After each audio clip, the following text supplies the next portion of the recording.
Degenesis is a dense and rules-heavy game, though it's not much worse than the likes of, say, Exalted. There's a lot of dice, a lot of minute considerations during character creation, and lots of specific rules for different scenarios that could come up in-game. For an experienced player or game master, especially one who has a background in Dungeons & Dragons 3.5 or Pathfinder, this should be nothing new. There's a reason some people jokingly refer to it as Math Finder. What does make Degenesis tough, though, is something much less common. So much so that I can really only recall one other game that has this same quality. The other game being The Dark Eye, also from Germany. The quality in question? That character creation is intertwined with the game's setting, very tightly.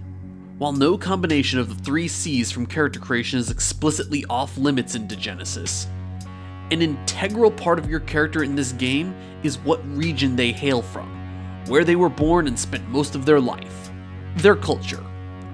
And each culture has a list of appropriate cults for them to be a part of. The book gives us this sentence to illustrate. A character does not have to adhere to the appropriate cults, but an African Jumhedin needs a damn good explanation. And at first blush, I didn't get it. I had to go digging through the setting book for about an hour before it finally made sense. The Jumhedin have a very deep religious following, with very strict rules, all explained by divine providence, because of course. And it is also divine providence that they'll eventually reclaim the world.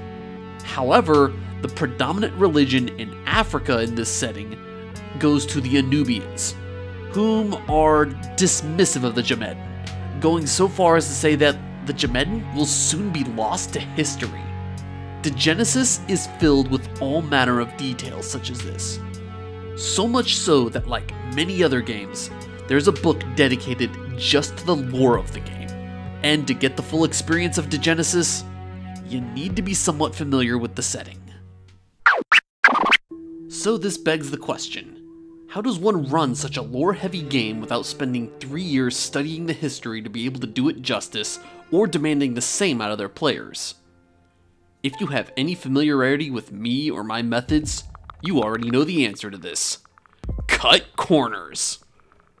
You see, whenever I read a new RPG book, I don't read it cover to cover. Many of the major titles are some 300 to 500 pages long, and Degenesis is no exception. It weighs in at over 700 pages across 2 books. Reading that much for comprehension is not only very mentally taxing, but very time-consuming. So the key to get the most out of the myriad of books I have isn't just to know how to read words on a page or a screen, it's also to know how to read through a book. And the key for that is knowing what you can skip over. While the conflict of the Anabaptists and the Jumhedins might make an interesting campaign to one GM, this isn't necessarily going to be useful for a hypothetical GM to dedicate their time on if they're new to Degenesis. Especially if their prospective players don't know the game as well either, or have ideas of their own that don't involve holy wars. Consider this very plausible trio of players. One of them wishes to play as the Helvetican Trailblazers, the sci-fi Swedish army that never takes sides even after the world has been destroyed. Another one wants to play as one of the Chroniclers, one of the secretive turbo-dork super spies that wants to rebuild the internet. And there's a third one that wants to play a scrapper, because they feel most at home when digging in the garbage looking for something valuable. That third player is me. One could potentially find a way to work their love of religious conflict into a game involving these characters, but they'd be better served brushing up on what the Helvetics are like, since of those 3 cults, they're the ones that are most geographically confined. All 3 of these cults are typically willing to work with one another though, and the Helvetic or Chronicler is most likely to be the star of the show, since scrappers are like garbage piles. They're pretty much everywhere in this world, and nobody really wants to pay attention to them. But if they stink enough, it'll get people to turn heads. Here's how this ties back to knowing what to read. Learn the rules of the game first, then pick a region that seems appealing, and start from there. I particularly liked the scrappers, and found out they're pretty much everywhere, so I can pretty freely move around until I find something else that appeals to me, such as, perhaps, the judges. According to the culture table, the judges are prominent in only 2 such cultures, Borca and Franca, so that would be a good place for me to start my reading.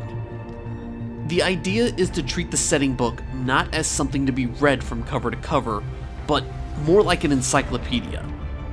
Unless something is explicitly mentioned in the sections about Franca, I can safely ignore it until I'm ready to learn about it.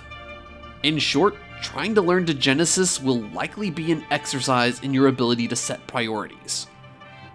The one section definitely worth checking out, especially if you're new to running games like Degenesis, is Chapter 11, Telling the Story. It has a lot of great tidbits about what sort of themes you can include in Degenesis, and would give plenty of great starting points for somebody new to the game. And from that chapter, there's one piece of advice I want to end this video on, since I believe it can help with any game. No plan survives first contact with the players. That's why the Game Master should only plan key scenes that are important to the plot arc and have a high probability of happening when designing an adventure.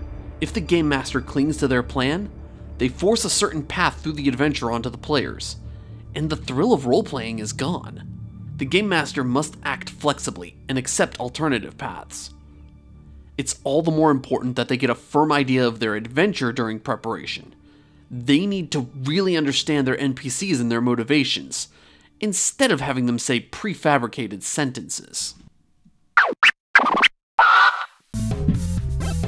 Thanks for watching. If you found this interesting or helpful, give me a thumbs up like. And if you want to hear more about RPGs from around the world, feel free to subscribe. With all that said, I am Aaron Darshero, and I will see you all next time.